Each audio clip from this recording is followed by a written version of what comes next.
अवधूत चिंतना श्री गुरुदेव दत्त स्वामी महाराज की जय. छत्रपती शिवाजी महाराज की जय. श्री स्वामी समर्थ.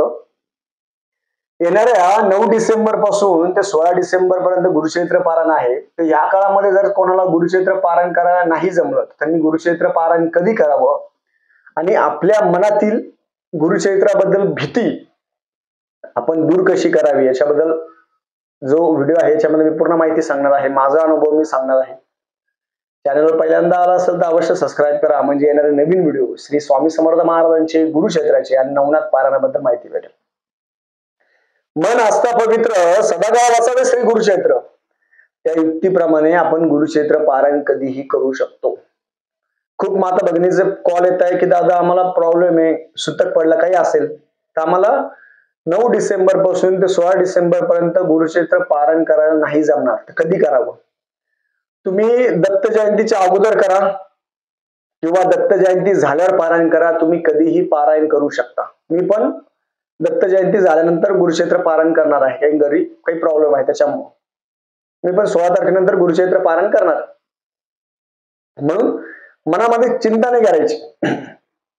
कधी करू शकता. कोणाला उद्या, आज अमावस्या आज तर नाही, उद्यापासून कोणी पण गुरुक्षेत्र पारायणाला तुम्ही बसू शकता. सगळ्यात पहिले आपल्या गुरुक्षेत्राबद्दल आपल्या मनात भीती ती पहिले दूर करा. एवढी भीती बसवली लोकांनी, खूप भीती बसवली. असं होतं, तसं होतं, तसं होतं, तसं होतं. असं काही होत नाही. तुम्ही मनापासून गुरुक्षेत्र पारायण करा. दत्त महाराजांना नारळ ठेवा. आपल्या आई वडिलांचे आशीर्वाद घ्या. महाराजांना म्हणायचं, महाराज मी काहीच करत नाही पारायण, तुम्ही माझ्याकडून करून घ्या. जसं नवनाथ पारायण करताना आपण म्हणतो, नाथ महाराज माझ्या बरोबर या आणि कार्य सिद्धीस करा. तसं दत्त महाराजांना विनंती करायची की दत्त महाराजा हे जे गुरुक्षेत्र पारायण आहे तुम्ही माझ्याकडून करून घ्या. तर मनातली भीती आपली दूर व्हायला पाहिजे. बाकी काय नाही. तुमच्या मनातली भीती मला दूर करायची, बाकी दुसरं काही करायचं नाही. तुमच्यामुळं एक जण जरी गुरुक्षेत्र पारायण करायला बसलं ना, सगळं पुण्य तुम्हाला भेटेल, ते लक्षात ठेवा. तुमच्यामुळं एक व्यक्ती जरी गुरुक्षेत्र पारायणाला बसला, सगळं पुण्य त्याला भेटेल. तर मी माझा अनुभव सांगतो. सगळ्यात पहिले गुरुक्षेत्र पारायण मी 8वीला होतो तेव्हा केलं होतं. तर 8वीला असताना गुरुक्षेत्र पारायण आमच्या घरामध्ये माझे जे आजोबा आहेत ते करायचे, माझे वडील पण करायचे. सकाळी उठून करायचे 5 वाजता 4 वाजता उठायचे. आणि त्या काळामध्ये खूप चैतन्याचं वातावरण असायचं. आई मार्गशीर्ष महिन्याचे गुरुवारची पूजा करायची. घरामध्ये गोमित्र, घरामध्ये ह्या गोष्टी खूप पहिल्यापासून चालायच्या. मग 8वीला होतो. मग वडिलांना म्हटलं मला बसायचं गुरुक्षेत्र पारायणाला. वडील म्हटलं बसा. मग मी जवळच्या केंद्रामध्ये बसलो. फर्स्ट टाइम होतो तेव्हा खूप लोक घाबरून द्यायचे. गुरुक्षेत्र पारायण केल्यावर हे नक करू, गुरुक्षेत्र पारायण केला ते नक करू, हे नक करू, ते नक करू. तो खूप घाबरून टाकतं आपल्याला.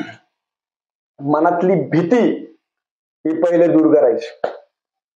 मी महाराजांना नारळ ठेवलं. महाराजांना म्हटलं महाराज मला काही माहित नाही, मी अज्ञानी माणूस आहे. 8वीला असताना मला काय माहिती होतं. म्हटलं महाराज मला करायचंय, मला तुम्ही करून घ्या. मग पोथी घेतली. पोथीमध्ये नियम बघितले. नॉर्मल नियम होते. तर खूप जण म्हणतात खाण्यापिण्याचे नियम. खाण्यापिण्यामध्ये काय, आपण नॉर्मली कांदा लसूण खायचं नाही, पालेभाज्या सगळ्या चालतात, भात खायचा नाही. आणि असं याच्यामध्ये मार्गशीर्ष मध्ये आणि नॉनव्हेज कोणी खात असेल खायचं नाही, संपला विषय. घरामध्ये काही नव्हतं तेव्हा, काही विषय नव्हता. मग हे केल्यानंतर पारायणाला बसलो. पारायणाला बसल्यानंतर मग खूप जण म्हणतात चप्पल सोडा, हे सोडा. मग तेव्हा सोडली होती, पण आता ऑफिस मध्ये नाही जमत. पहिल्या दिवशी जेव्हा पारायण करायला बसलो तेव्हा अक्षरशः अंगावर काटा आला होता. महाराज आपली परीक्षा बघता. म्हणजे याच्या अगोदर मी म्हणायचं मला वाचायचं होत नव्हतं. काही ना काही प्रॉब्लेम यायचे, काही व्हायचं नाही व्हायचं, घरचे नाही म्हणायचे, कधी हे नाही म्हणायचं. आणि तेव्हा असं व्हिडिओ असं काही नव्हते. तरी पण वाचायला बसलो पारायण. पहिल्या दिवशीचं करून घेतलं. वाचताना पण असं लक्षात ठेवायचं की खूप जण काय करायचे, फास्ट वाचायचे, असे बोट फिरवायचे नुसते. काही काही जण डोळ्याने गुरुचरित्र वाचायचे, जे अति शहाणे होते. असतात ना भरपूर हौशे नवशे गवशे, ते लय हुशार असतात. ते काय करायचे, डोळ्याने गुरुचरित्र वाचायचे, हाताने गुरुचरित्र. अरे म्हटलं हे असं काय?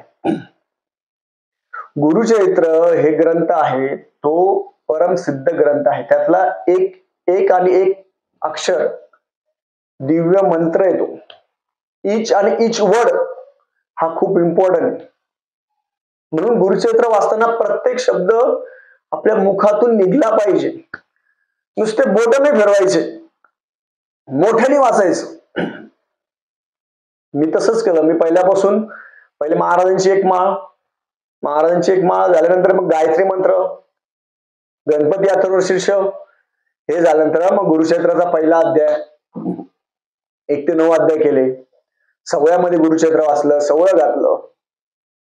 मग ते केल्यानंतर दुसऱ्या दिवशी तिसऱ्या दिवशी दत्त महाराज आपल्याला दर्शन देत असतात. मग एक दिवशी असंच करता करता एक बाबा भेटले. ते बाबा म्हटले, तू काय वाचतो बाबा हे? मी लहान होते म्हणते, काय वाचतो? मी म्हटलं गुरुचरित्र. काय होतं गुरुचरित्र वाचल्याने? मी म्हटलं गुरुचरित्र वाचल्याने काय होतं असं नाहीये, पण दत्त महाराजांना समजून घ्यायचं असेल तर आपल्याला गुरुचरित्र वाचावं लागेल. दत्त महाराज कसे होते, दत्त महाराज कसे राहायचे, दत्त महाराजांचे आशीर्वाद कसे आहेत, आणि दत्त महाराजांची सहवास आपल्याला त्या काळी नाही लाभला, पण ह्या काळी गुरुचरित्र वाचून तरी आपण सहवास लाभून घ्यावा. मग त्यांनी मला सांगितलं की गुरुचरित्र जो ग्रंथ आहे, तो ग्रंथ जर आपण वाचला, आपल्या कुंडलीमध्ये किती दोष असेल, किती काही असेल, सगळी दत्त महाराज चेंज करत असतात. आपले कर्म आहे ते आपण कर्म करायचे. असे खूप व्यक्ती आहेत, त्यांनी त्यांचे आयुष्यात त्यांचे 108 पारायण, 51 पारायण, 21 पारायण, त्यांच्या चेहऱ्यावर एक प्रकारचं तेज. काही जण प्रत्येक महिन्याला एक गुरुचरित्र पारायण करतात. काही जण 15 दिवसाला गुरुचरित्र पारायण करतात. चेहऱ्यावर एक प्रकारचं तेज येतं, चेहऱ्यावर आपल्याला आत्मीय समाधान भेटतं, दत्त महाराजांचं दर्शन होतं, आपल्याला नामस्मरण करण्याची ओढ लागती. प्रपंच तर सगळ्यांनाच आहे. मास पारायण केल्यानंतर मी समाप्ती केली, उद्यापन केलं, ब्राह्मणाला शिधा दक्षिणा दिला, तेव्हापासून प्रत्येक वर्षी एका वर्षात 2दा गुरुचरित्र पारायण करायला सुरुवात केली. ते अजून पण सुरू आहे. म्हणून जेव्हा 8वीला असताना केलं, आता तर करतोच आहे. आयुष्य जोपर्यंत श्वास आहे तोपर्यंत करायचं. गाणगापूरला पण गुरुचरित्र पारायण केलं. गाणगापूरला पण गुरुचरित्र पारायण आयुष्यात एकदा तरी करायला पाहिजे. तुमचं होल आयुष्य, पूर्ण आयुष्य तुमचं, पूर्ण आयुष्यामध्ये एकदा तरी गाणगापूरमध्ये जाऊन संगमावर गुरुचरित्र पारायण करायला पाहिजे. आणि गुरुचरित्राबद्दल मनातली भीती ना, महिलांनी यांनी सगळ्या मनातली भीती पहिले दूर करून टाका. तुम्ही स्वतः जोपर्यंत वाचणार नाही तोपर्यंत तुम्हाला त्यातलं काहीही कळणार नाही. मी म्हटलं तुम्हाला साखर गोड आहे असं म्हणून काही होत नसतं. साखर गोड ही आपण जोपर्यंत खात नाही तोपर्यंत आपल्याला समजत नाही.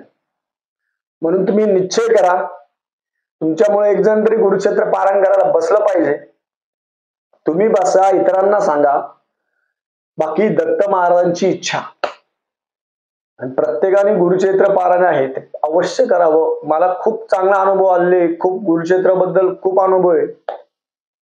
जे काही आहे मी ते दत्त महाराजांमुळे आहे आज. म्हणजे मी खूप मोठ्या ऍक्सिडेंट मधून वाचलेलो आहे, नाही तेव्हाच मी मेलो असतो. 2011ला ऍक्सिडेंट झाला होता माझा, तर खूप वेळा वाचलेलो मी. तेव्हाच महाराजांनी म्हटलं की जे काय असेल आयुष्य पुढचं ते तुमच्यासाठी. म्हणून मी माझी तळमळ जास्त की लोकांनी गुरुचरित्र वाचावं. म्हणून जास्त ताण घ्यायचा नाही, गुरुचरित्राची पोथी घेऊन टाका आणि तसं वाचन तुम्ही मनापासून करा. दत्त महाराजांचे खूप आशीर्वाद तुम्हाला लागतील.